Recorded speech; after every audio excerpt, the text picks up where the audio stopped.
Țineți așa. De grădiniță să mă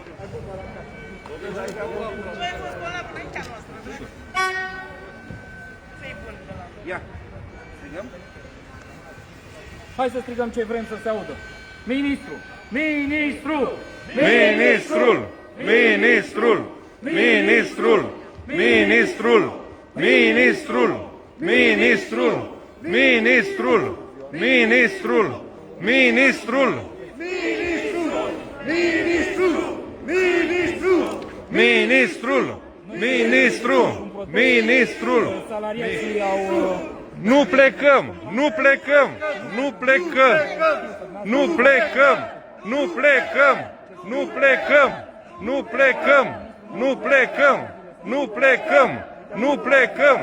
Nu plecăm! Nu plecăm! Nu plecăm! Nu plecăm! Nu plecăm! Nu plecăm! Nu plecăm! Demisia! Demisia! Demisia! Demisia! Demisia! Nu plecăm! Nu plecăm! Nu plecăm! Nu plecăm! Nu plecăm!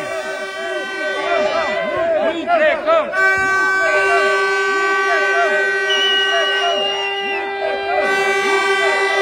Nu plecăm!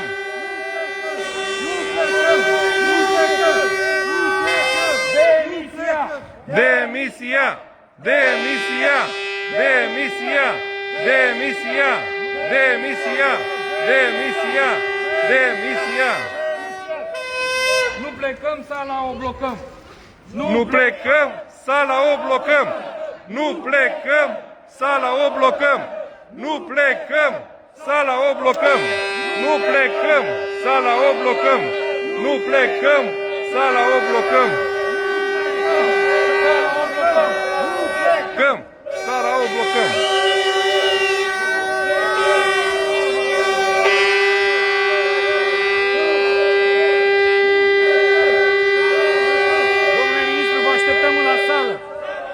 Salariații sunt în protest de 2 zile, domnule ministru, vă așteptăm aici. Au blocat sala, nu vor să dea voie CSM București să-și desfășoare activitatea.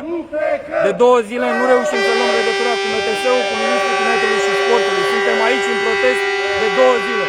Vă așteptăm.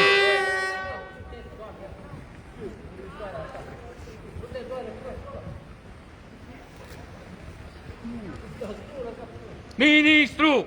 Ministrul! Ministrul! Ministrul! Ministrul!